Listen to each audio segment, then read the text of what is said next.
Yes, sir. Good morning, Mar. Good morning, si Rapago. Si Buwan Journey. Geo Habitat in Fishing Tackle and Jerry Fishing Tackle. Si 670, si Dan 670 in Guam. And my darling is Sacramento, California. And Mommy Linda. And si Anita Tomboy. Good morning, guys. This is Papa Jerry in the Papa Beach, guys. Only I taking the video and taking the fisherman atoll lover, guys. But Papa Jerry, I don't know if I catch the atulay o matambaka in Tagalog. But I came here for somebody. Papa Jerry, you check the Pawpaw because a lot the atulay. You know the story a lot, but I don't know. That's really the actual even I catching a lot of maputi, guys. By the way, that's my loading this morning. That maputi, yeah, that's true. I catching the EE and maputi is a lot. And then after that, I'm loading my video in that afternoon because that one yesterday 2 days ago. We have what it calls tsunami tsunami warning, right? But after that, after maybe like 11:30 or 12, I go home, and then because tsunami warning is 2:30, right? But after that, I going to go to the Marias High School to evacuation, guys. Yeah, but that one is a lot I catching already. That's maputi and the E. After that finish like 4:20, I go down, and then afternoon, happy birthday Erizo. Oh, Mr. Erizo, happy birthday, bro. After that afternoon, I come back again and fishing. I catching 4 big maputi and a lot of the E. Yeah, that time is almost 5:30 that one, guys, because I going down and prepare my thing again because there was a tsunami warning. And that video I load this morning, you see it, and the second afternoon, that's all a lot of catching. By the way, guys, this is Pawpaw Beach. Yeah, these people there preparing the atulay coming. But for me, I don't know if the tulay is arriving, but it continues, guys, what taking today. Alright, kinyas lang, guys. Tingnan natin kung anong mga activities to, kasi may mga mermaid, may shokoy doon naglalangoy na, guys. Oh, yun,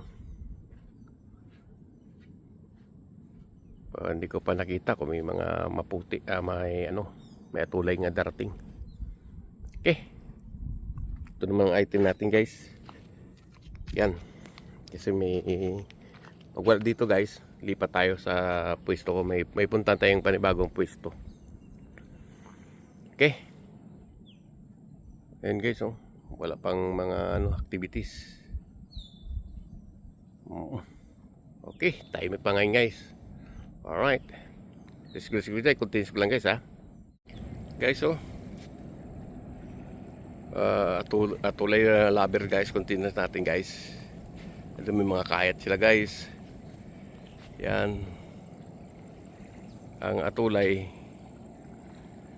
Only I see the couple to that guy, the black guy, and we have also the kayat, and these people is trying the line if the atulay is coming. But I see you, but like nothing, but continues throwing that line. Wow. See, he's throwing very far. Yan, ganun dito ang activities ngayon, guys. Karamihan dito mga Pilipino, I don't know, still working or not working already anymore. Like Papa Jerry, guys. See? Kaya tayo, guys, hindi tayo mag-try ng fishing dito ngayon guys. Kasi yung wala tayong floater nga makatapon ng ganun kalayo guys.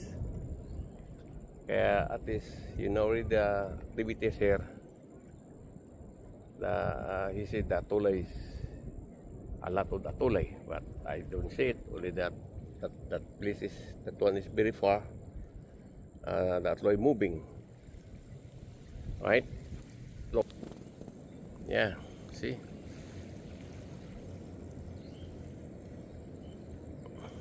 These people walking that place, I think she's very far that throwing the line. Ayun guys sila oh. Kaya tayo, baka daan mo tayo sa Tanapag. Pag wala sa Tanapag, balik tayo sa dating pwesto natin guys. Yeah. At least mayroon tayong activities here. Atole lovers.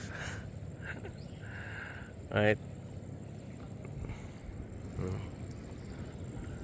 See, until now, nobody catching. Even that kayat. Wala nga doon dito, tapon dito. Wala naman kuha.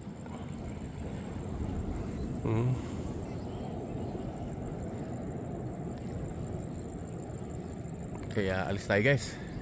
Papa Joy moving. At this time no good the water. Ha? You know. So we gotta go to another side. This is that one. I try that one. Right? I don't know guys, but like I'm lazy go there. Okay, this is it. This is the activities now in Pau Pau Beach. For the tulay movement.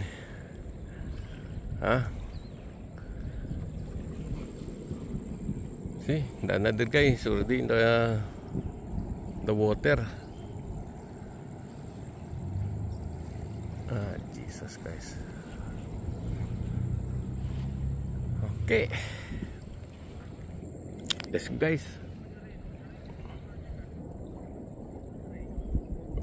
Yeah, nothing guys. Let's go. Let's go to Tanapag. Check the Tanapag guys. See? Maybe in the Tanapag is a lot. Right? Nothing happened this place guys. You're wasting my time there.